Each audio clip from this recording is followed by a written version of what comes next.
So at the where the DNA is being unwound, you get a fork, a replication fork, which is Y-shaped, and where the new DNA strands are being produced. So in order to produce a new strand of DNA, first it has to be unwound by enzymes called helicases, and then the strands need to be held apart so they don't reform the helix spontaneously. So single-strand binding proteins, or SSBPs, will attach to the single strands of DNA to keep them from reattaching. And sometimes the DNA molecule will get overwound because it's being unwound. Just like if you pull the strands of a piece of thread apart, that unwinding forms tension elsewhere in the string. So topoisomerase is an enzyme that's necessary to make sure that you don't have overwinding of the DNA strands.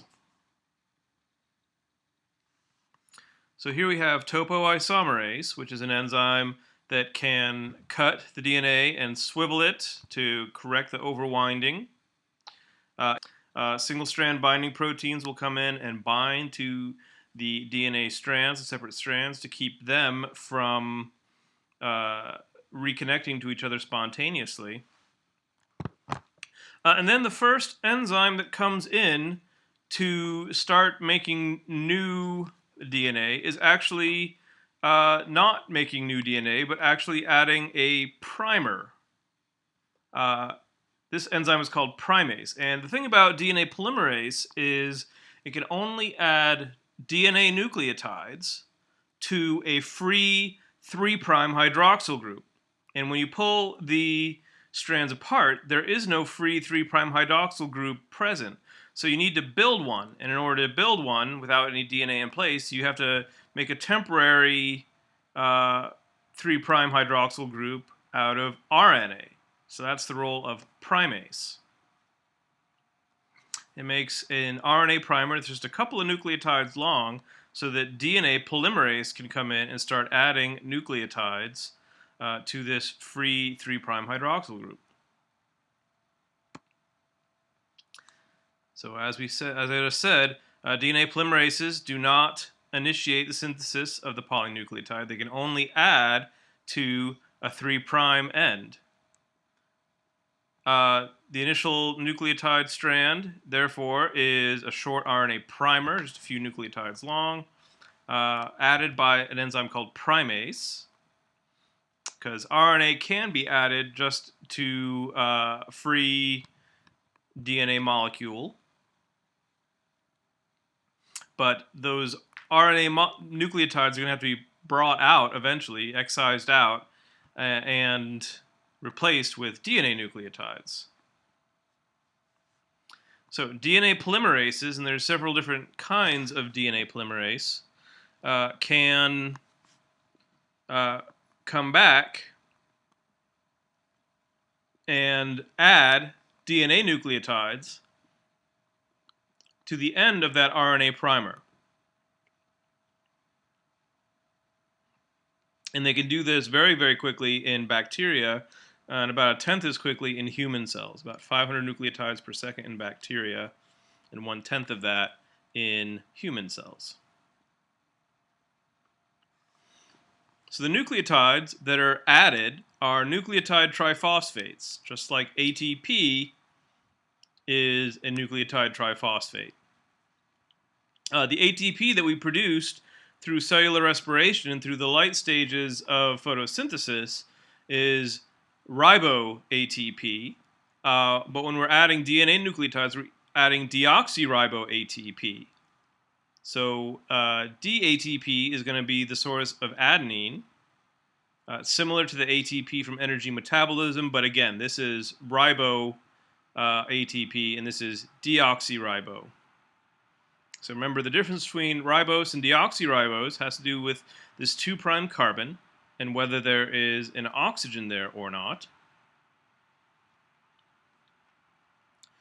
So as the ATP, the dATP, is added to the DNA strand, two phosphate groups come off, and you get a molecule of what's known as pyrophosphate, which is the two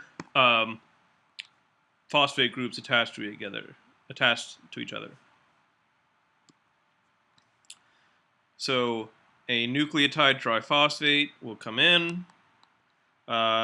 You will get it attached to that free 3' hydroxyl group on the preceding 5-carbon sugar.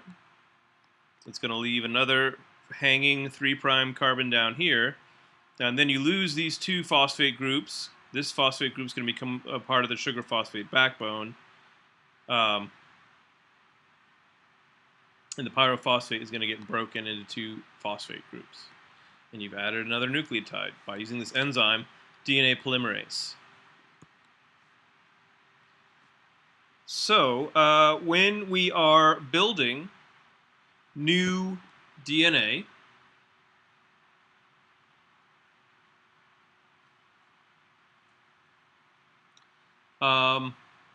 we have to replicate both strands of the DNA. Now, DNA polymerase can add nucleotide only to a free 3' end of a growing strand, which means going in one direction, we're fine. We can just keep adding to the 3' strand that we've started, but the other strand presents kind of a problem. It's kind of like we're trying to pave both lanes of a highway at the same time. You can pave in one direction continuously, but the other lane of the highway, if you have to keep moving the paving apparatus in the same direction, you have to do it in smaller steps. So the one that you can synthesize continuously is called the leading strand, and the other one is called the lagging strand.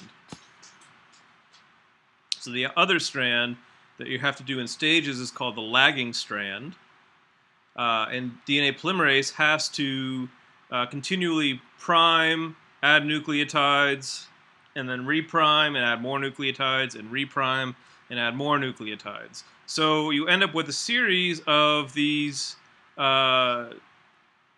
smaller bits of DNA which are interspersed with the RNA primers, and these are called Okazaki fragments. And the Okazaki fragments have to be attached to each other with another enzyme called DNA ligase. So here we've got an origin of replication, and you can see we've primed it with RNA to make a free 3' hydroxyl group. So DNA polymerase 3, which is the third one discovered, can start adding DNA nucleotides here in the light blue, and it can keep working continuously and keep adding DNA nucleotides to the free 3' hydroxyl group.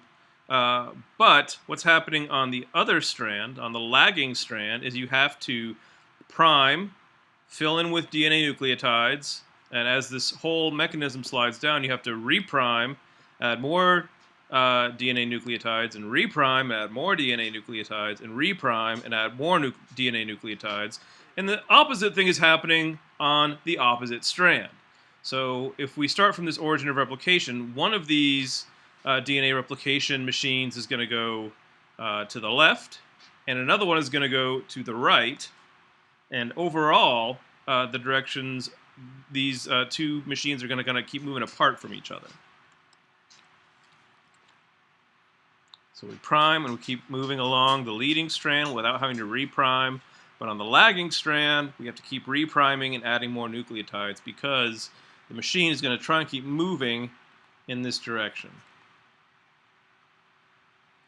So this machine is made up of several enzymes and proteins in a complex. That's why I refer to it as a machine, because there's different enzymes with different functions. We've got an RNA primer that's attached by primase. We've got a sliding clamp. We've got a DNA polymerase, which is DNA polymerase 3, which is synthesizing this new DNA strand.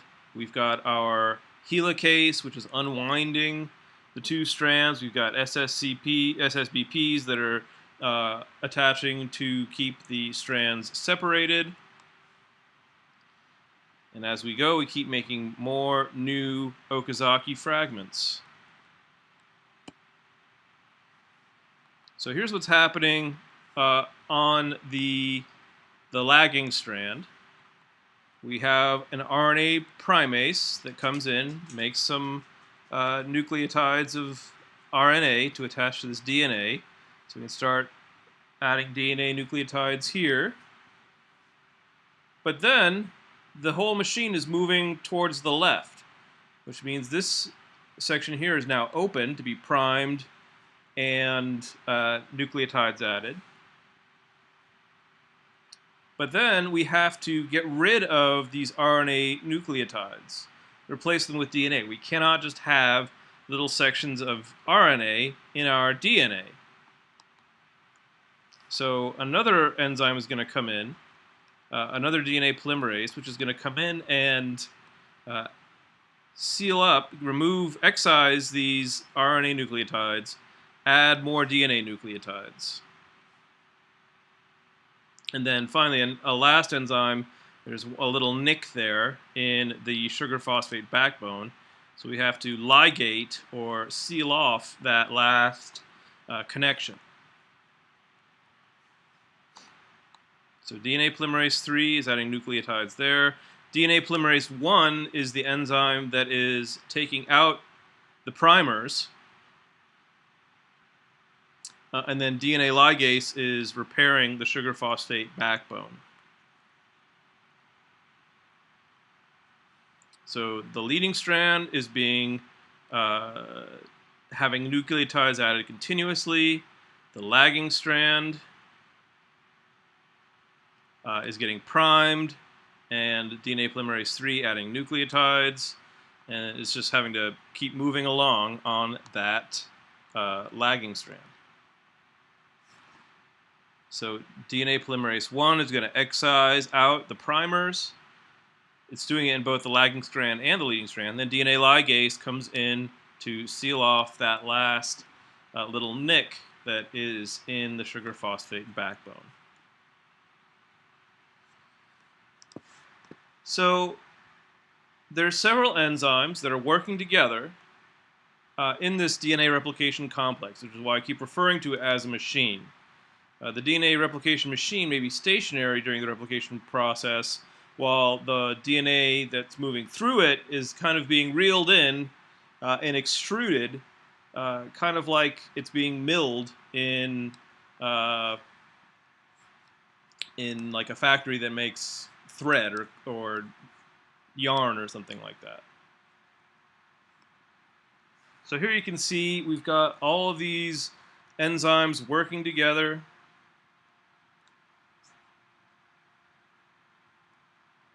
And now I'm going to link to a video that's going to show you what's happening, hopefully a lot more clearly than my explanation. Okay?